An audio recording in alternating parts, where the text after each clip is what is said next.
Hello everyone, welcome back to my channel. Drama के starting में हमें दिखाया जाता है एक गाड़ी का एक्सीडेंट हो गया होता है। उसमें से हमारी फीमेल लीड जाओ मिंग अपने हस्बैंड फू चैंग के साथ होती है। गाड़ी का एक्सीडेंट होने की वजह से दोनों गाड़ी से बाहर निकलते हैं और ग्राउंड की वॉइस से पता चलता है कि ये दोनों डिवोर्स लेने के लिए जा रहे होते हैं, पर इन दोनों के एक्सीडेंट की वजह से ये दोनों की डेथ हो जाती है और एक बड़ा धमाका होता है। और बाद में सीन चेंज होता है और दिखाया जाता है कि ये दोनों के दोनों वापस 7 साल पहले वाली लाइफ में पहुंच चुके हैं और यहाँ पे इन दोनों का ही रिबॉर्न हो गया है और उन दोनों को ही पता चलता है कि वो दोनों के दोनों रिबॉर्न हुए हैं। मिंग अपने पास्ट के बारे में याद करती है और बोलती है कि इन 7 सालों में हमने अपनी जिंदगी खराब कर दी और एक दूसरे से प्यार की जगह अब नफरत करने लग गए थे और फूचैन इतना बदल गया था कि वो मेरे साथ बच्चे भी पैदा नहीं करना चाहता था। इन्हीं सब छोटी छोटी बातों पे इन दोनों की लड़ाई होती रहती थी। मिंग बताती है कि फूचैन अपने फर्स्ट लव को भूल नहीं पाया था, उसकी फोटो लेके वो हमेशा रोया करता था। प्रेजेंट के सीन में आते हैं, फूचैन और मिंग एक दूसरे को देख रहे होते हैं कि तभी वहाँ पे फूचैन की फर्स्ट लव रैन आ जाती है और वो फूचैन को आवाज देती है। उसकी आवाज सुन के फूचैन मिंग का हाथ छोड़ देता है और मिंग से कहता है कि मैं तुम्हारे साथ नहीं रहना चाहता हूँ क्योंकि मेरी लाइफ तुम्हारे साथ बस से बदतर हो जाएगी। तो सूबी उसको बोल देती है कि हाँ बिल्कुल, हम दोनों को सेपरेट ही रहना चाहिए, तो अब से हम दोनों एक दूसरे को नहीं देखेंगे और ना ही मिलेंगे। ये बोल के वो दोनों के दोनों अपने अपने रास्ते अलग कर लेते हैं और फूचैन रैन के साथ चले जाता है।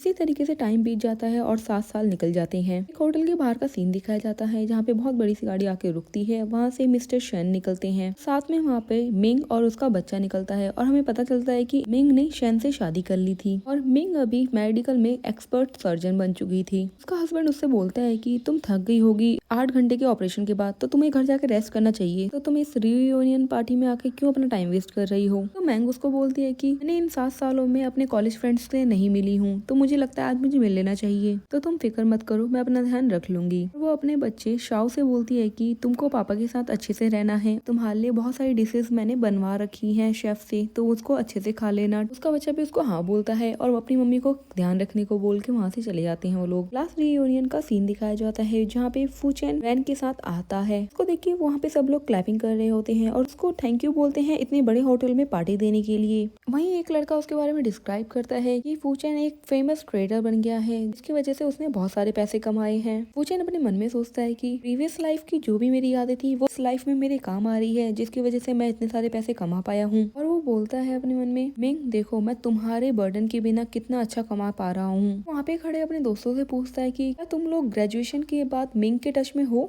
वहाँ पे एक लड़की होती है, वो बोलती है कि हाँ मैंने उसको देखा था, अभी किसी सबवे स्टेशन पे खड़ी थी वो बेकार से कपड़े पहन के। ये चीज सुन के फूचैन अपने पास की बात याद करता है जहाँ जहाँ पे वो चिल्ला रहा होता है मिंग पे कि तुम थोड़ा सा भी बन के नहीं रहती हो, ऐसे मुंह लटकाए हुए पड़ी रहती हो, इस वजह से मेरा मन भी नहीं करता है तुम्हारे साथ बच्चे पैदा करने का। वहीं पे मिंग भी उस पर चिल्लाती है कि अगर मैंने तुमसे शादी नहीं की होती तो मैं भी एक अच्छी लाइफ जी रही होती। प्रेजेंट के सीन में आते हैं जहाँ पे अपने आप को बहुत रिच दिखाते हुए बोलती है कि अगर तुम लोगों को कभी भी हेल्प चाहिए होगी तो हम लोगों को बता देना, हम दोनों तुम्हारी हेल्प करने की बिल्कुल कोशिश करेंगे। तो वहीं पे ये बात सुन के एक लड़का बोलता है कि तुम दोनों एक परफेक्ट कपल हो। वहीं पे चैन कुछ बोलने वाला होता है रैन को कि तभी वहाँ पे मिंग आ जाती है। मिंग ने नॉर्मल ड्रेसअप कर रखा होता है, तो सभी लोग वहाँ पे बातें बनाने लग जाते हैं कि इस लड़की को कैसे ही फूचैन ने पसंद किया होगा पहले। फूचैन मिंग के सामने आता है और वो मिंग से बोलता है कि इतने साल बीत गए, तुम अभी भी नहीं बदली हो और अपने आप पे ध्यान देना तुमने शुरू भी नहीं किया है अभी तक। वहीं पे पीछे से रैन आ जाती है और वो फूचैन का हाथ पकड़ते हुए बोलती है कि तुम इतने कठोर वर्ड क्यों बोल रहे हो इसके लिए। वो ऐसे बिहेव करती है जैसे कि मिंग से बदबू आ रही है। रैन मिंग से बोलती है कि तुमको अपना ध्यान रखना चाहिए और अच्छे कपड़े पहनने चाहिए, नहीं तो तुम्हारी शादी नहीं हो पाएगी। वो उससे कहती है कि मेरे पास बहुत सारे कॉस्मेटिक पड़े हुए हैं तो मैं वो तुम्हें दे दूंगी। मिंग उसको बोलती है कि मुझे कोई जरूरत नहीं है तुम्हारे कॉस्मेटिक की, तुम अपने पास ही रखो। मिंग अपने मन में सोची होती है कि 8 घंटे की सर्जरी के बाद मुझे खाने को भी नहीं मिला है और मुझे अभी भूख लग रही है बहुत तेज। अगर मुझे पता होता कि ये लोग यहाँ पे आ रखे हैं तो मैं तो अपने हस्बैंड और बच्चे के साथ खाने के लिए चली जाती। और वो वहाँ से केक के स्टॉल के पास चली जाती है और वहाँ से एक कप केक उठा के खाने लगती है। फूचैन उसके पास आता है और उससे पूछता है कि तुम किस तरीके की जॉब करती हो। मिंग उससे बोलती है कि ये बातें तुम्हारे से रिलेटेड नहीं है अब। तो फूचैन बड़े इतरा के बोलता है कि मैं अब फाइनेंशियल एडवाइजर हूँ, मेरी सैलरी लाखों में है, मैं भी प्रीवियस लाइफ की वजह से कुछ फायदा उठाना चाहिए था इस लाइफ में, बट देखो तुम मेरे बिना कुछ भी नहीं कर पाती हो। वो अपनी जेब से एक चेक निकाल के उसके सामने रख देता है और उससे कहता है कि पिछली लाइफ में हम हस्बैंड और वाइफ रह चुके हैं, तो इसलिए मैं तुम्हारी हेल्प कर देता हूँ। और वो बोलता है कि तुमको थोड़ा अपना ध्यान रखना चाहिए और अच्छे से कपड़े पहनने चाहिए। मिंग उसको कुछ बोल नहीं जाती कि फिर से फूचैन उसको रोक देता है और कहता है कि तुम पिछली लाइफ में तुमने कोई भी काम नहीं किया था, तो कम से कम इस लाइफ में एक अच्छी सी जॉब करो और एक अच्छा सा आदमी देख के उसके साथ शादी कर लो। मिंग वो चेक उठाती है और अपने मन में बोलती है कि मैंने प्रीवियस लाइफ में जो भी इसके लिए सेक्रीफाइस किए उसके लिए इसका कोई भी मतलब नहीं था। और वो अपना पास याद करती है जहाँ पे उसने ग्रेजुएशन के बाद सीधा शादी कर ली थी फूचैंग से और वो उससे प्यार इतना करती थी कि उसने अपने अब्रॉड जाके इस मेडिकल में स्टडी करने की चीज भी छोड़ दी थी और फूचैंग को सपोर्ट किया था उसका नए बिजनेस स्टार्ट करने के लिए और उसकी पूरी डेली लाइफ की चीजें मैंने संभाली थी और साथ के साथ मैं 3 जॉब भी करती थी पार्ट टाइम में और उस टाइम की मेरी सबसे बड़ी विश थी कि मेरा और फूचैंग का एक प्यारा सा बच्चा हो। बट जैसे ही मिंग उसको हाथ लगाती थी तो वो वहाँ से चिढ़ के निकल जाता था रूम से और उसको बार बार रिजेक्ट कर देता था। इस बात में मिंग को लगता था कि वो थोड़ा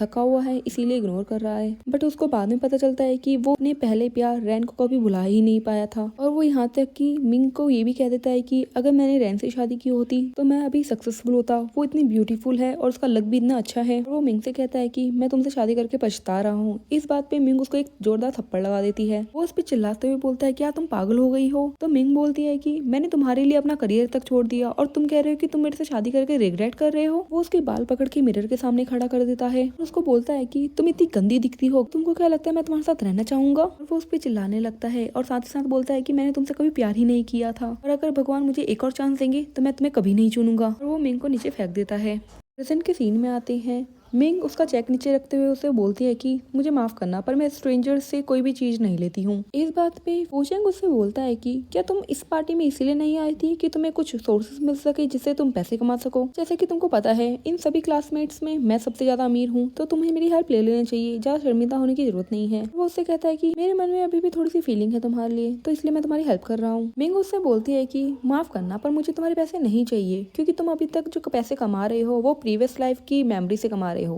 और शायद तुम भूल गए आज हमारे प्रीवियस लाइफ की डेथ एनिवर्सरी है तो इसके बाद का तुम्हें कुछ भी नहीं पता है, तो इन पैसों की मुझसे ज्यादा तुमको जरूरत पड़ेगी आगे फ्यूचर में, तो अपने पास रखो ये। फूचैंग कुछ बोल नहीं जाता कि तभी उसके पास फोन आ जाता है और वो मिंग से बोलता है कि रुको मैं तुमको बाद में आके बताऊंगा। सीन चेंज होता है और हमें शाओ का सीन दिखाया जाता है जहाँ पे रूम में एक बड़ा सा केक लेके आती है वेट्रेस। तो वो बोलता है कि ये केक तो मम्मी को बहुत पसंद है तो आप ऐसा करो इसको फर्स्ट फ्लोर पे भेज दो मेरी मम्मी के पास। सीन चेंज होता है और हमें दिखाया जाता है कि फूचैंग रैन के पास जाता है और उसको बोलता है कि मैनेजर ली ने मुझे बताया कि इस होटल में मिस्टर शैन भी आ रखे हैं जो संघाई के रिचेस्ट मैन है। वो यहाँ पे अपनी वाइफ और बच्चे के साथ में आ रखे हैं। मैं जाके एक बार देखता हूँ कि क्या पता मैं उनसे मिल सकूँ। तो रैन बहुत खुश होकर उसको बोलती है कि मैं जल्दी से जल्दी जाना चाहिए ताकि तुम उनसे मिल सको। फूचैंग वहाँ से चले जाता है। रैन मिंग के पास जाती है और उससे पूछने लग जाती है कि तुम किस तरीके की जॉब करती हो और कहाँ पे जॉब करती हो तुम? तो मिंग उसको बोलती है कि मैं हॉस्पिटल में वर्क करती हूँ। दूसरी लड़की उसको मजाक उड़ाते हुए बोलती है फिर कितना पैसा कमा लेती हो वहाँ पे तुम? मिंग उससे बोलती है कि इसे तुम्हारा क्या मतलब, मैं चाहे वहाँ पे कितना भी कमाऊं। वो लड़की उससे बोलने लग जाती है कि तुम बहुत गंदी लड़की हो, तुमको पता है फूचैंग की शादी हो चुकी है फिर भी तुम उससे बात कर रही थी और वो भी हंसते हुए। तो मिंग उससे बोलती है कि पहले तुम अपनी आंखें चेक करवा के आओ। वो मेरे पास आया था पहले बात करने के लिए और मैं उससे कोई हंसते हुए बात नहीं कर रही थी। रैन एक कार्ड निकालती है और उसको बोलती है कि इसमें 20,000 रुपए है, तुम इस कार्ड को रख लो और आज के बाद फूचैंग से बात भी मत करना। इस बात पे मिंग उससे बोलती है कि क्या तुम दोनों हस्बैंड एंड वाइफ पागल हो जो दूसरों को पैसे देना चाहते हो हर समय? और वो बोलती है उसको कि फूचैंग तुम्हारे लिए एक ट्रेजर होगा पर मेरे लिए वो गार्बेज से ज्यादा कुछ भी नहीं है, मेरा दिमाग मत खराब करो तुम लोग। बात पे रैन उसको थप्पड़ मारने जा रही होती है पर वो उसका हाथ पकड़ लेती है और उसको बोलती है कि तुम्हारे पति से अच्छा मेरा पति है, मैं तुम्हें बताना चाहूंगी कि मेरा एक बच्चा भी है। और वो उसका हाथ झटक देती है। इस बात पे रैन बड़ी खुश होते हुए बोलती है कि अच्छा तुम्हारा बच्चा भी है तो बताओ ना तुम कौन है तुम्हारा पति? तो मिंग शैन ये जुआन का नाम लेती है। उसका नाम सुन के सभी लोग हंसने लगते हैं और रैन उससे बोलती है कि क्या तुम उसी आदमी की बात कर रही हो जो संघाई सिटी का सबसे रिचेस्ट पर्सन है? लगता है तुम पागल हो गई हो जो अब इतना बड़ा झूठ भी बोलने लग गई हो। वहीं से फिर से दूसरी लड़की बोलने लग जाती है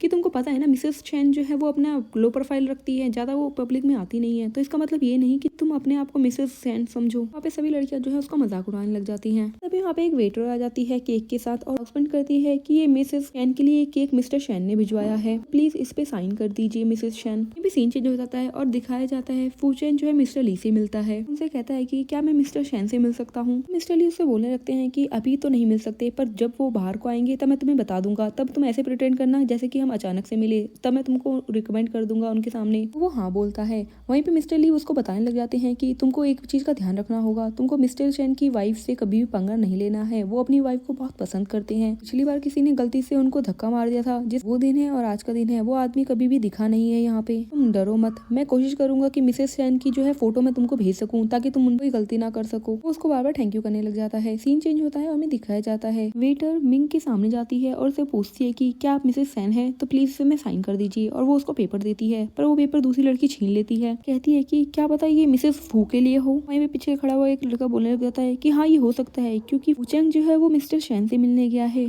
तो क्या पता उन्होंने ही उससे इम्प्रेस होके ये केक मिसेस फू के लिए भिजवाया हो। तब इस बात पे हाँ बोलने लगते हैं। वो लड़की वो पेपर दे देती है रैन को साइन करने के लिए। रैन साइन करने के लिए जाती है, पर उसको मिंग रोक लेती है और कहती है कि तुम्हें एडवाइस करूंगी तुम्हें इस पेपर में साइन नहीं करना चाहिए। तो वो बोलती है कि इससे तुम्हारा कोई मतलब नहीं है, तो अपना मुंह बंद रखो। तो मिंग फिर से बोलती है उसको कि अगर मेरे साइन नहीं मिले इस पेपर में तो देख लेना कैन तुम लोगों को नहीं छोड़ेगा। अगर तुम अपनी और अपने हस्बैंड की लाइफ सही चाहती हो तो तुम इस पेपर में साइन मत करो। सब लोग उसकी बात को इग्नोर मारते हैं और हंसने लग जाते हैं। रैन मिंग की बात को इग्नोर मारती है और साइन करके वो पेपर दे देती है। सभी लोग वहाँ पे वो केक खाने लग जाते हैं। रैन एक प्लेट में केक लेके जाती है मिंग के पास और उसको बोलती है कि तुमने कभी ऐसा केक खाया नहीं होगा, तो लो इसको तुम खा लो। मिंग अपना फेस दूसरी साइड कर देती है, तो रैन गिरने का बहाना करके उसके मुंह पे केक लगा देती है। ये देख के सभी लोग हंसने लगते हैं। रैन हंसते हुए मिंग को सॉरी बोलती है। मिंग उसको इस बात पे एक जोरदार थप्पड़ लगा देती है। ये सीन फूचेंग भी देख लेता है और वो मिंग को धक्का मार देता है। सभी लोग वहाँ पे मिंग को एक्यूज करने लग जाते हैं कि तुमने पूरी पार्टी का माहौल खराब कर दिया है, वो तो सिर्फ तुमसे थोड़ा सा मजे ले रही थी। इस बात पे मिंग उससे बोलने लग जाती है कि तुम लोगों को लगता है कि तुम लोग अच्छी ड्रेस पहन के आओगे तो तुम अमीर हो गए, अगर मैंने नॉर्मल ड्रेस पहनी है तो मैं गरीब हो गई, ये कहाँ से हो गया। कहती है कि लगता है मेरी गलती थी कि मैंने सोचा कि तुम लोग मेरे दोस्त थे, और वो वहाँ से जाने लगती है। पर उसको फूचेंग रोक लेता है। उसे कहता है कि तुम यहाँ पे रैन को मारने के बाद जाना चाहती हो यहाँ से इजीली, और वो मिंग को माफी मांगने को बोलता है रैन से। इस बात पे मिंग उससे बोलती है कि पहले रैन को मुझसे माफी मांगनी चाहिए, क्योंकि पहले लड़ाई उसने स्टार्ट की थी मुझसे। दूसरी लड़की बोलने लग जाती है कि तुमने पहले गार्बेज कहा था फूचेंग को, इस वजह से रैन ने तुम्हारे साथ ऐसा किया था। ये चीज सुन के फूचेंग को गुस्सा आने लगता है और वो अपना पास्ट याद करता है, जहाँ पर रैन उसके ऊपर चिल्ला रही होती है कि तुमने अभी तक जॉब नहीं ढूंढी है, हम अपने 30s में पहुंच गए हैं, तुम अभी तक फैमिली को संभालने के लिए एक मैन की तरह खड़े नहीं हो पा रहे हो, तो तुम्हारा क्या मतलब है। वो उसको एक थप्पड़ लगा देती है। प्रेजेंट का सीन में उसको गुस्सा आता है और वो मिंग को एक जोरदार थप्पड़ मार देता है। इस बात में मिंग भी उसको थप्पड़ मारने जाती है, पर वो उसका हाथ पकड़ लेता है और वो उसको कहता है कि तुम्हें क्या लगता है मैं डिस्कस्टिंग हूँ, पर तुम डिस्कस्टिंग हो। तुम्हें पता है मैं तुमसे कितना नफरत करता हूँ। इस मीटिंग में मिलकर तुमको बस ये दिखाना चाहता था कि मैं तुमसे कितना आगे निकल चुका हूँ और देखो मैं कितने पैसे कमा रहा हूँ। मिंग उसको अपना हाथ छोड़ने को बोलती है, पर वो उसका नहीं छोड़ता है हाथ और उसको बोलता है कि इस लाइफ में तुमने मुझे बहुत नीचा दिखाया था जब मैं पैसे नहीं कमा पा रहा था, देखो मेरे पास कितने सारे पैसे हैं, और अपनी जेब से पैसे निकाल उसको दिखाने लगता है। मिंग अपना हाथ छुड़वाती है फूचेंग से, पर फिर भी फूचेंग उसका गला पकड़ लेता है और उसे कहता है कि देखो मेरे पास कितने सारे पैसे हैं। उसे कहता है कि क्या तुम इन पैसों को चाहती हो। मिंग अपना गला छुड़ाने की कोशिश करती है, पर वो नहीं छोड़ता है और वो उसको धक्का मार के नीचे जमीन पे गिरा देता है। उसके ऊपर पैसे फेंकते हुए बोलता है कि लो ये सारे पैसे मैं तुम्हें देता हूँ दान में। मिंग जब नीचे गिरी होती है तो वो अपने मन में बोलती है कि रीबॉर्न होने के बावजूद भी मुझे अपनी प्रीवियस लाइफ की मैरिज वाली बातें अभी तक याद है, जिसकी वजह से मैं बहुत डिस्टर्ब रही हूँ। वो बताती है कि प्रीवियस लाइफ में फूचेंग को सपोर्ट करने के लिए उसने अपने बच्चे को भी अबॉर्ट कर दिया था। प्रेजेंट के सीन में आते हैं जहाँ पे सभी लोग उसको टॉर्चर करने लग जाते हैं, उसको जबरदस्ती दारू पिलाने लग जाते हैं। वहीं पे एक लड़की कहती है कि इस लड़की ने तो ये भी कहा था कि रिचेस्ट पर्सन मिस्टर शेन की वाइफ है। ये चीज सुन के फूचेंग उस पर चिल्लाने लग जाता है और उसे कहता है कि इतनी हिम्मत कैसे हुई कि तुम मिस्टर शेन की वाइफ बनने की बात करती हो। क्या तुम्हें पता है मिस्टर शेन अपनी वाइफ को बहुत पसंद करते हैं, अगर उनको पता चला कि तुम उनकी वाइफ बनने का प्रिटेंड कर रही हो तो वो तुम्हें पीसेस में कट कर देंगे। इस बात में मिंग उससे बोलती है कि देख लेना कहीं मेरी जगह तुमको ना कट कर दे पीसेस में। उसको चुप रहने को बोलता है और वहाँ पे सभी लोगों से बोलता है कि जो भी इसको अच्छे से टॉर्चर करेगा उसको मैं ये ग्राउंड में पड़े हुए सारे पैसे दे दूंगा। ये चीज सुन के लोग पैसे के लालच में मिंग को टॉर्चर करने लगते हैं और उसको एक आदमी तो पैर से मार भी देता है कि तभी वहाँ पे उसका बच्चा शाओ आ जाता है। वहाँ पे एक लड़की खड़े होकर उससे पूछने लग जाती है कि तुम बच्चे यहाँ पे क्या कर रहे हो, यहाँ पे तुम्हारे आने की कोई जगह नहीं है, तो यहाँ से चले जाओ। शाओ उनसे बोलता है कि मैं अपनी मदर को ढूंढने आया हूँ यहाँ पे। बच्चे के पीछे इतने सारे वेटर्स देख के रैन उसके पास चली जाती है और उससे पूछने लगती है कि तुम्हारे पेरेंट्स कौन है। शाओ अपने फादर का नाम मिस्टर शेन बताता है। ये नाम सुन के वो सारे चौंक जाते हैं। शाओ फिर बोलता है कि मैं यहाँ पे अपनी मदर को ढूंढने आया हूँ, मेरी मदर कहाँ है। मिंग खड़ी होती है और अपनी ड्रेस सही करती है और शाओ को बुलाती है। शाओ दौड़ के अपनी मम्मी के पास जाता है। ये चीज देख के वहाँ पे सभी शॉक हो जाते हैं। वहीं वेटर मिंग से बोलती है कि मिस्टर शेन ने शाओ को आपके पास छोड़ने को कहा था, तो अब काम हो चुका है तो मैं यहाँ से जा रही हूँ। तो वेटर सारे वहाँ से चले जाते हैं।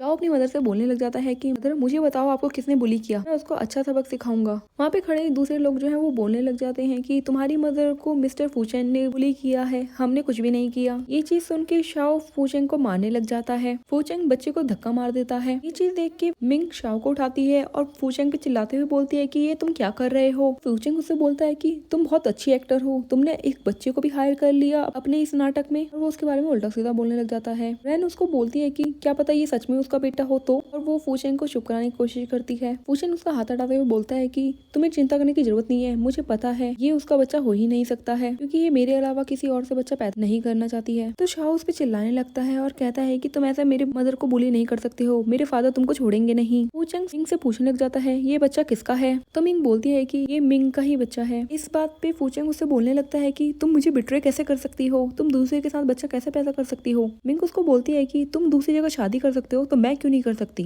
और मिंग वहाँ से जाने लगती है अपने बच्चे के साथ, पर वो लोग फिर से उसको रोक लेते हैं। फूचेंग उससे बोलने लगता है कि हमारे ब्रेकअप को सिर्फ 5 साल हुए हैं और तुम 5 साल के बच्चे के साथ मेरे सामने आई हो अभी। मैं नहीं मानता कि तुमने किसी और से शादी कर ली है। अभी जस्ट हमारे ब्रेकअप के बाद उसको इग्नोर करती है और वहाँ से जाने की कोशिश करती है, पर वो फिर से उसको रोक देता है और अपने क्लासमेट से उस बच्चे को दूसरे रूम में ले जाने को कहता है। क्लासमेट्स माँ बेटे को अलग करने लगते हैं और शाओ को उठा के दूसरे रूम में ले जाते हैं। मिंग और शाओ रोते रह जाते हैं। मिंग अपने आप को छुड़ाने की कोशिश करती है ताकि वो शाओ के पास जा सके। चैन उसके पास आता है और उससे कहता है कि तुम टेंशन मत लो, मैं उस बच्चे को हर्ट नहीं करूंगा अगर तुम मुझे सच बता दोगी तो मिंग उससे बोलती है कि वो सच में शैन का बच्चा है, अगर तुमने उसको अभी नहीं छोड़ा तो देख लेना तुम्हारे लिए अच्छा नहीं होगा। तो फूचिन उससे बोलता है कि अच्छा तो तुम कह रही हो कि तुम सच में मिस्टर शैन की वाइफ हो, तो मुझे लगता है तुम्हें बस 3 मिनट वेट करना होगा, क्योंकि मिस्टर ली मेरे को फोटो भेजने वाले हैं मिस्टर शैन की वाइफ की। यहीं पे सीन चेंज हो जाता है। शैन को दिखाया जाता है जो वेट कर रहा होता है शाओ और मिंग का। तभी वहाँ पे वेटर आती है और कहती है उनसे कि हमने पेपर पे साइन करवा लिए थे मिसेस सैंग के केक के रिगार्डिंग, तो एक बार आप उसको कंफर्म कर दीजिए। तो वो पेपर पे रेन का नाम देखता है तो वो पूछने लगता है वेटर से कि ये कौन है जिसने साइन किए है यहाँ पे। वेटर बोलती है कि इस लड़की ने ही कहा था कि ये मिसेस सेन है। ये चीज देख को उसको गुस्सा आता है। वहीं सीन चेंज होता है और शाओ को दिखाया जाता है जो कि दरवाजा खोलने की कोशिश कर रहा होता है। वहीं पे दूसरा आदमी उससे बोलता है कि ज्यादा कोशिश मत करो, तुम्हारी मदर के पास हम तुमको छोड़ देंगे बाद में। वहीं पे शाओ को कुछ होने लगता है और वो अपनी छाती पकड़ के नीचे गिर जाता है। ये चीज देखिए क्लास में डर जाता है और वहाँ से भाग जाता है। सीन चेंज होता है और दिखाया जाता है मिंग फूचेंग से बोल रही होती है कि मुझे यहाँ से जाने दो, अब हम दोनों के बीच में कुछ भी नहीं है, बेफालतू की बातों में मेरा वक्त जाया मत करो। फूचेंग उससे बोलने लगता है कि मेरा तुम्हारे से कैसे लेना देना नहीं है, पिछली लाइफ में तुमने मेरी पूरी जिंदगी खराब कर दी थी। और पास्ट का सीन दिखाया जाता है जहाँ पे वो मिंग के नाम पे 1 मिलियन का उधार लेने की बात करता है। मिंग उसको मना करती है और उसे कहती है कि वैसे ही तुम्हारा बिजनेस डूब चुका है और हमारे ऊपर 2 मिलियन का कर्जा पहले से ही है, तो तुम एक नॉर्मल सी नौकरी क्यों नहीं कर लेते हो। फूचेन उस टाइम पे उसके पैर पे गिर जाता है और उसे बोलने लगता है कि ये लास्ट टाइम है तो मेरा हेल्प कर दो, देखना इस ट्रेडिंग के बाद मेरे पास अच्छे पैसे आ जाएंगे जिससे हम दोनों एक अच्छी लाइफ जी सकते हैं। वो उसको अपने पैर से दूर करती है और उसे कहती है कि अब तुम्हें ये सब चीजें छोड़ देनी चाहिए, नहीं तो देख लेना मैं तुम्हारे साथ नहीं रहूंगी। सीन चेंज होता है, प्रेजेंट का सीन दिखाया जाता है और फूचेन उससे चिल्लाने लग जाता है कि उस टाइम पे अगर तुमने पैसे दे दिए होते तो हम उस टाइम पे कर्ज पे नहीं होते और ना ही मुझे और चीजें करनी पड़ती। मिंग उससे बोलती है कि मुझे तुमसे इस बारे में कोई भी बात नहीं करनी है, मुझे बस अपने बच्चे के पास जाना है। तो वहीं पे वो क्लासमेट भागते हुए आता है, बोलता है कि उस बच्चे को कुछ हो गया है। मिंग उससे पूछने लगती है कि उस बच्चे को क्या हुआ है, बताओ मुझे। तो वो क्लासमेट उसको बताता है कि उसको सांस लेने में प्रॉब्लम हो रही है। तो मिंग बोलती है कि उसको अस्थमा का अटैक आ रहा है और वो भाग के वहाँ से जाने लगती है, पर उसको फिर से फूचेंग रोक लेता है और उससे कहता है कि तुम कहाँ जाना चाह रही हो। मिंग उनसे रोते हुए बोलती है कि मेरे बच्चे को अस्थमा है तो मुझे प्लीज उसके पास जाने दो। वो उसको फिर भी नहीं छोड़ता, तो वो अपना हाथ तेजी से छुड़ाते हुए उससे बोलती है कि अगर मेरे बच्चे को कुछ हुआ तो देख लेना मैं तुम्हें मार डालूंगी। ये चीज सुन के वो शॉक हो जाता है और वो उसे बोलता है कि यार वो सच में तुम्हारा बच्चा है। वो उसको फिर से इग्नोर करके जाने लगती है, पर वो उसका हाथ पकड़ लेता है और उसको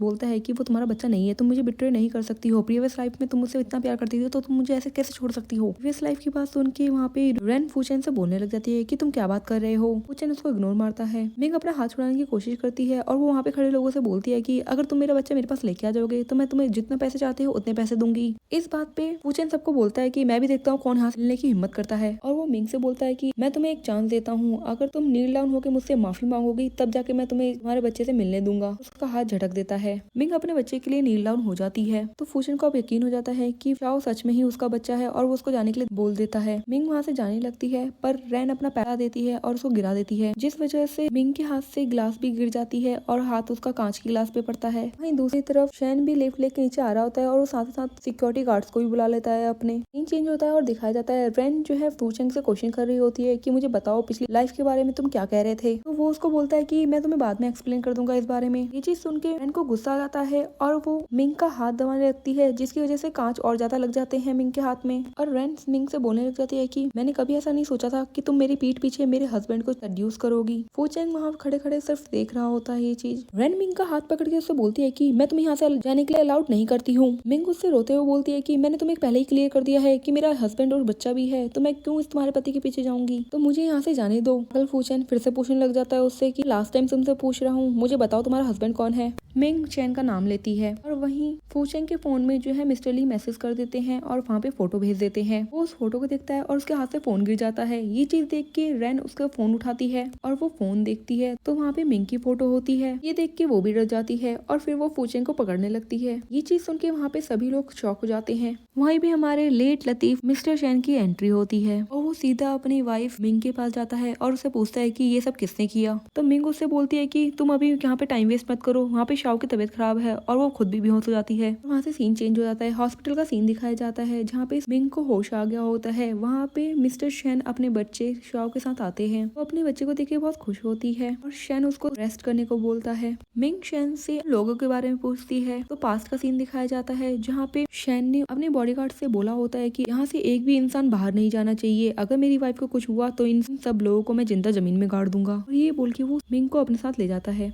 ये चीज सुन के वहाँ पे सभी लोग डर जाते हैं। प्रेजेंट का सीन दिखाया जाता है जहाँ पे शैन मिंग से पूछता है कि तुम लोगों के बारे में क्यों पूछ रही हो, तो मिंग उससे बोलती है कि मैं उन लोगों को सबक सिखाना चाहती हूँ। होटल का सीन दिखाया जाता है जहाँ पे फूचेंग अपने पास को याद करता है जहाँ पर मिंग ने उससे बोला था कि वो उसके बच्चे के साथ प्रेग्नेंट होना चाहती है। प्रेजेंट के सीन में ये बोलता है कि अब मुझे समझ में आया उसने मेरी वजह से कितना सफर किया है, वो तो बस मेरे साथ एक सिंपल लाइफ बिताना चाहती थी। सच में गाइस ये कितना बड़ा गधा है। वहीं पर शैन के साथ एंट्री होती है मिंग की। उन दोनों को वहाँ पे आता देख अभी क्लासमेट उससे माफी मांगने लग जाते हैं और कहते हैं कि हमारी तुम्हारी कोई दुश्मनी नहीं है, ये सारा काम तो फूचेंग और रेन का है। ये चीज सुन के शैन उन लोगों से बोलता है कि तुम लोगों से तो मैं एक एक करके बाद में बदले दूंगा, और पहले मुझे ये बताओ कि इस पेपर में किसने साइन किए हैं। तो सभी लोग जो है वो रैन की तरफ उंगली करने लगते हैं और एक लड़की तो बता भी देती है कि रैन ने मिसेस शैन के फेस पे केक लगा दिया था। ये चीज सुन के शैन उनसे बोलता है कि तो चलो अब तुम लोगों की बारी है मेरी हेल्प करने की, जैसे इस लड़की ने मेरी वाइफ को बुली किया था वैसे ही तुम लोगों को भी करना है। वो सभी लोग रैन के मुंह पे केक लगा के उसको टॉर्चर करने लग जाते हैं।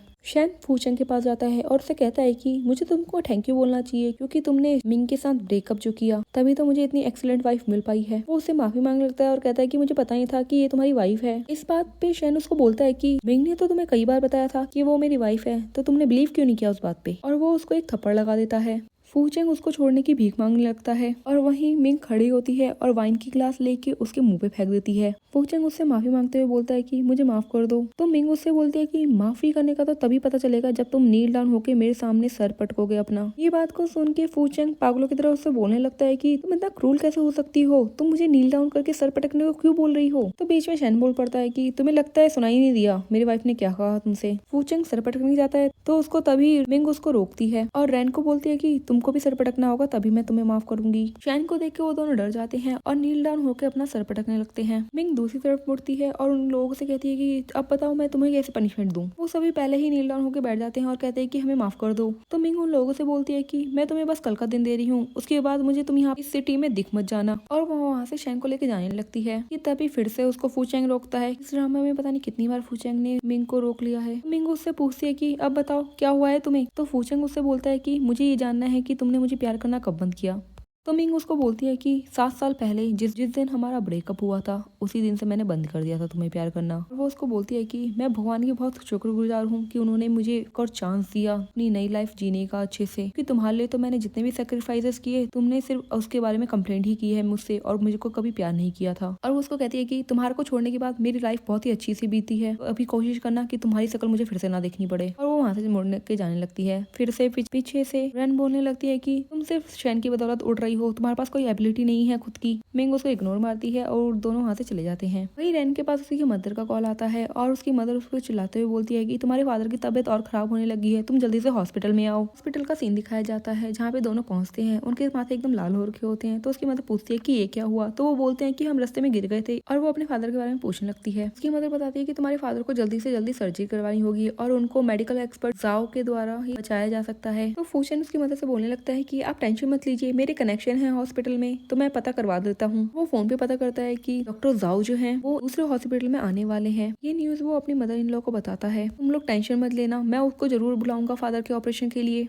नेक्स्ट डे का सीन दिखाया जाता है जहाँ पे मिंग अपने हॉस्पिटल में जा रही होती है कि तभी वहाँ पे उसको फिर से रैन रोक लेती है और उससे कहती है कि कैसा लग रहा है इतने बड़े आदमी से शादी करके, उसको सेड्यूस किया होगा तुमने, बताओ कैसे किया तुमने। मिंग उसको इग्नोर करके जाने लगती है पर वो फिर से उसको प्रोवोक करती है तो मिंग उसकी तरफ जाने लगती है और उसको बोलती है कि तुम्हें क्या लगता है, और रैन नीचे गिर जाती है। वहीं पे फूचेंग आता है और वो वहाँ पे मिंग को देख के उसको मिसेस सेन बोल के रिस्पेक्ट देता है और अपनी वाइफ रैन को उठाता है। इस बात पे रैन चिढ़ जाती है और उससे कहती है कि तुम इसको इतनी रिस्पेक्ट क्यों दे रहे हो, यहाँ पे अभी मिस्टर सेन नहीं है, क्या तुम ये भूल गए हो कि कॉलेज में ये कैसे तुम्हारे आगे पीछे घुमा करती थी तुम एक कुत्ते की तरह, जब मैं अब्रॉड चली गई थी इसने कैसे तुम्हें सेड्यूस करके अपने जाल में फंसा लिया था। और वो मिंग की तरफ मुड़ के बोलती है कि तुम सेड्यूस करने में तो बहुत अच्छी हो, पहले फूचेंग को किया था अब मिस्टर शेन को किया है। मिंग उसको एक जोरदार थप्पड़ मार देती है। रैन मिंग को मारने के लिए हाथ उठाती है तो मिंग उसका हाथ रोक लेती है और उससे कहती है कि अपना गंदा सा मुंह जो है बंद रखो, क्योंकि तुम इससे अच्छी बात नहीं बोल पा रही हो। तुम्हारी इन्फॉर्मेशन के लिए मैं तुम्हें बता दूं, तुम यहाँ पे ब्रेकअप करके गई थी फूचेंग से, तुम्हारे अब्रॉड जाने के 1.5 साल बाद हमने बात करना स्टार्ट की थी और ये बात मुझे नहीं पता थी कि फूचेंग तुमसे बात करता है और ये इतना गंदा हो सकता है, ये मुझे अब पता चला है, तो अपना गंदा सा मुंह बंद रखो। और उसका वो हाथ झटक देती है। रैन इस बात पे फूचेंग को बोलती है कि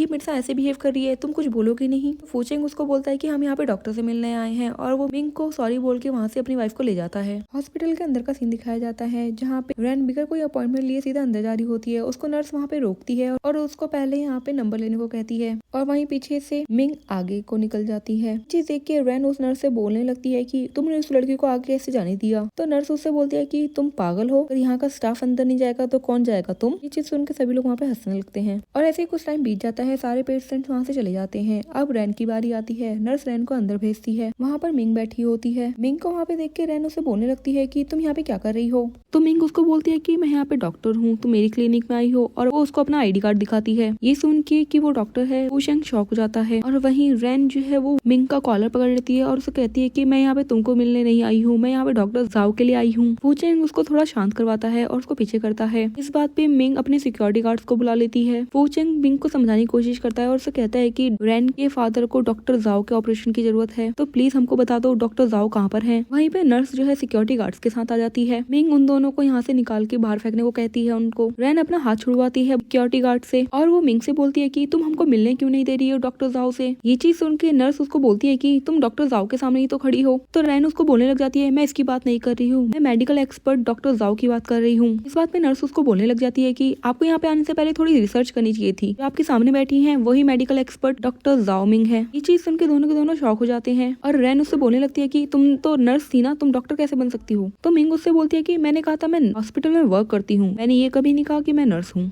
फूचेंग मिंग से बोलने लग जाता है कि रैन के फादर को अर्जेंसी ऑपरेशन की जरूरत है, तो तुम इसको जल्दी से जल्दी कर दो, अगर तुम तैयार हो जाती हो तो मैं इसके लिए तुमको बहुत सारे पैसे दूंगा। तो मिंग उसको बोलती है कि तुमको क्या लगता है मैं पैसे के लिए काम करती हूँ, मैं डॉक्टर हूँ, कोई तुम्हारी तरह ग्रीडी पर्सन नहीं हूँ, और हाँ मैं ये सर्जरी नहीं कर सकती हूँ। इस बात पे रैन उससे बोलने लग जाती है क्या तुम इस वजह से ये ऑपरेशन नहीं कर रही हो क्योंकि वो मेरे फादर है, और वो उसको बुरा इंसान बोलने लग जाती है। मिंग अपना हाथ दिखाते हुए उनको बोलती है कि क्योंकि मेरा हाथ इंजर्ड है इसलिए मैं सर्जरी नहीं कर सकती हूँ। रैन उसको बोलती है कि तुम झूठ बोल रही हो, तुम्हारा हाथ जरूर हर्ट नहीं हुआ है, तुम इसका बस दिखावा कर रही हो ताकि तुम मेरे फादर की सर्जरी ना कर पाओ। मिंग उससे बोलती है कि लगता है तुम भूल गई हो, तुमने ही मेरा हाथ हर्ट किया था। रैन को वो सब बातें याद आती हैं और वो माफी मांगने लग जाती है और उसको बोलती है कि प्लीज मेरे फादर को सेव कर दो। वो उससे रिक्वेस्ट करने लग जाती है और साथ ही साथ बोलती है कि तुम जरूर किसी आदमी को अपने सामने मरते हुए नहीं देख सकती हो, तो प्लीज मेरे फादर को सेव कर दो। रैन पागलों की तरह बिहेव करने लग जाती है और वो मिंग से लड़ने लग जाती है। फूचेंग उसको दूर करता है मिंग से और उसको कहता है कि क्या तुम पागल हो गई हो, तुमने ही तो इसका हाथ हर्ट किया है। और वो फूचेंग से सॉरी बोल के उससे रिक्वेस्ट करता है कि अगर कोई और डॉक्टर तुम रिकमेंड कर सको तो प्लीज हमको बता दो। तो मिंग उसको रिपोर्ट दिखाने को बोलती है। मिंग रिपोर्ट देखती है और वो रैन को बताती है कि तुम्हारे फादर को अब सर्जरी के थ्रू नहीं बचाया जा सकता है, उनको हमको अब मेडिकेशन में रखना होगा जिससे वो 2 साल तक और जिंदा रह सकते हैं।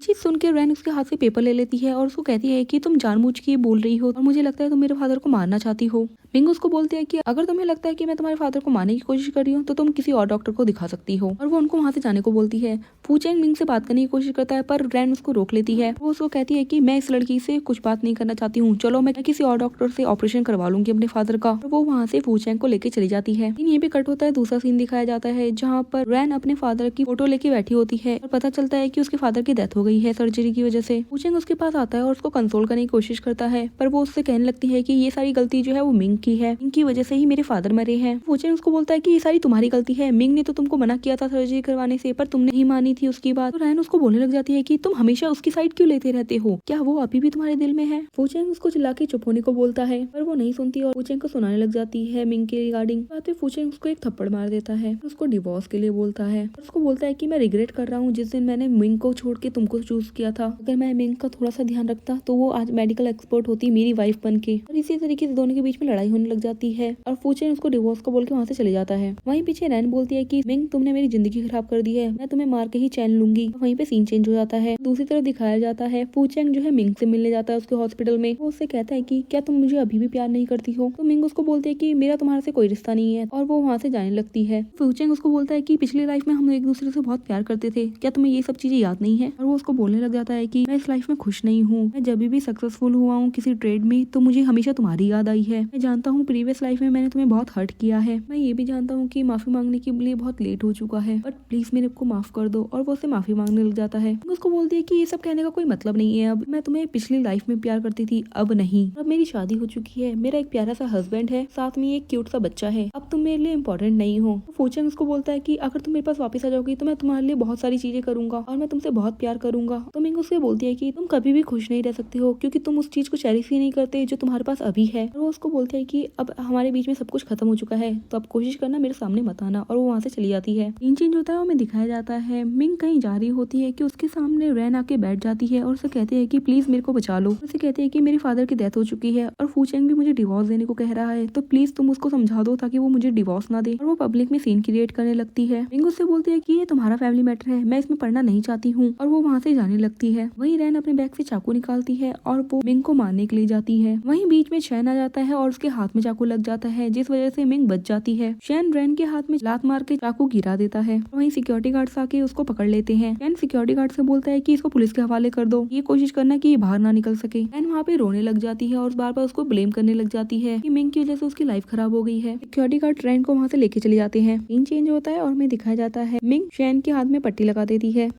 उसको हक कर लेता है और उसे कहता है कि आज मैंने तुम्हें खो ही दिया था, मैं बहुत डर गया था, तो प्लीज आज से अकेले बाहर मत जाना, हमेशा मेरे को साथ में लेके चलना। तो मिंग उसको बोलती है कि तुमसे मिलना मेरी लाइफ में एक अच्छी चीज हुई है, तो प्लीज ऐसे ही मुझे प्यार करते रहना। और इन दोनों की प्यारी बातें चलने लगती हैं। इसी टाइम बीतता है। मिंग अपने पेशेंट्स को चेक कर रही होती है। जैसे ही वो अपना काम खत्म करती है वहाँ पर शैन आ जाता है और उसको बताता है कि इस बार जो फूचेंग ने ट्रेडिंग की थी उसमें उसको बहुत सारा लॉस हो गया है जिसकी वजह से वो डेप्थ में चले गया है। मिंग अपने मन में सोचती है कि मैंने उसको पहले ही कहा था कि अब वो फ्यूचर प्रेडिक्ट नहीं कर पाएगा और वही हुआ। वहीं पे उसके पास जो है फूचेंग का कॉल आता है। वो फोन पिक करती है तो वो बोलता है कि मेरी तबीयत खराब है, क्या तुम मुझे देखने नहीं आओगी। मिंग उसको मना करती है तो वो इमोशनली ब्लैकमेल करने लग जाता है। उसको बताता है कि उसको एडवांस लंग कैंसर है, तो प्लीज मुझसे मिलने आ जाओ। तो मिंग उससे उसका हॉस्पिटल का नाम पूछती है और वो उससे मिलने के लिए चली जाती है। वहाँ पर फूचेंग की मदर मिंग को वहाँ पे देख के बहुत खुश हो जाती है और उन दोनों को अकेले बात करने के लिए छोड़ के चली जाती है। उसको वहाँ पे देख के फूचेंग उससे बोलने लगता है कि मुझे पता था कि मैं तुम्हारे दिल में अभी भी हूँ, इसीलिए तुम मुझे यहाँ पे देखो देखने भी आ गई हो। मिंग उसको बोलती है कि तुमको रियलिटी को फेस करना चाहिए, हम दोनों का रिबॉर्न हुआ है, पर मैं इस बार तुमसे मिलने के लिए इसलिए नहीं आई हूँ कि मेरे दिल में तुम्हारे लिए कुछ है, बट मैं इसलिए आई हूँ ताकि मैं तुम्हें अच्छे से गुड बाय बोल सकूँ। वो उससे माफी मांगने लगता है और उसे कहता है कि प्लीज ऐसा मत करो, क्यों ना हम दोनों पहले की तरह एक साथ रहने लगे। मिंग उसको मना करते हुए वहाँ से जाने लगती है। फूचेंग उसको बोलता है कि मुझे माफ कर दो, अगर तुम मेरे पास वापस आओगी तो मैं शाओ को भी अपना लूंगा, हम तीनों एक साथ एक अच्छी फैमिली की तरह रह सकते हैं। मिंग उसको बोलती है कि तुम्हारे साथ रहना ही मेरी सबसे बड़ी भूल थी और प्रीवियस लाइफ में सबसे बड़ा गिफ्ट मेरे लिए ये था कि हम दोनों का कोई बच्चा नहीं था, इसीलिए मैं इस चीज को कभी रिग्रेट भी नहीं करती हूँ। और वो वहाँ से जाने लगती है। फूचेंग अपने घुटनों के बल बैठ के उसका कोट पकड़ लेता है और उसके माफी मांगने लगता है और कहता है कि ये सारी मेरी ही गलती थी, प्लीज मुझे माफ कर दो। मिंग उससे अपना कोट छुड़वाती है और उसे कहती है कि हमारे बीच में सब कुछ खत्म हो गया है और वो वहाँ से चली जाती है। पीछे फूचेंग रोता ही रह जाता है। चेंज होता है, हमें दिखाया जाता है मिंग शैन को बता रही होती है कि वो हॉस्पिटल की तरफ से अब्रॉड में जा रही है मेडिकल फील्ड के लिए। तो इस बात पे वो उससे बोलने लगता है कि मुझे तुम पे बहुत प्राउड है कि तुम इतनी अच्छी डॉक्टर हो। और साथ ही साथ वो उससे पूछता है कि क्या तुम अभी भी फूचेंग को प्यार करती हो। मिंग उसको बोलती है कि लगता है कोई जेलस हो रहा है और वो कहती है कि ऐसा कुछ भी नहीं है, मैं सिर्फ तुमसे प्यार करती हूँ। और उसको वो किस कर देती है और वो दोनों एक दूसरे को हक कर लेते हैं। और सीन चेंज होता है, हमें दिखाया जाता है मिंग अब्रॉड चली गई होती है और वहाँ पे उसको बहुत सारी कॉल आती है फूचेंग की, पर वो कॉल नहीं उठाती है। आते ही उसका नंबर ब्लॉक कर देती है। वहीं फूचंग भी मदर से कह रहा होता है कि आप बस कीजिए, मिंग को कॉल लगाना, वो अब मेरा कॉल नहीं उठाएगी और वो मुझे देखने के लिए कभी नहीं आएगी। और उसकी तबीयत खराब होने लगती है। उसकी मदर डॉक्टर को बुलाती है और उसको जब ऑपरेशन रूम की तरफ ले जाया जा रहा होता है तो वो अपनी पुरानी मेमोरीज सारी याद करता है और मिंग से बोलता है कि मैं बहुत रिग्रेट कर रहा हूँ कि मैंने तुम्हें जाने दिया अपनी लाइफ से। आशा करता हूँ नेक्स्ट लाइफ में हम फिर से मिलेंगे। और उसकी डेथ हो जाती है। और वहीं ये न्यूज मिंग को भी मिल जाती है अब्रॉड में। वो थोड़ी अपसेट तो होती है पर वहीं पे उसका बच्चा आ जाता है सैन के साथ। उन दोनों को देख के वो बहुत खुश हो जाती है और फूचंग के बारे में भूल जाती है। और शैन को देख के वो अपने मन में कहती है कि इस लाइफ में तुम ही हो जिससे मैं प्यार करती हूँ और तुम ही एक ऐसे इंसान हो जो मुझसे सच्चा प्यार करता है। और इसी प्यार भरे मोमेंट के साथ इस ड्रामा का एंड हो जाता है। Thank you guys for watching this drama. Please subscribe my channel and hit the bell icon. Thank you.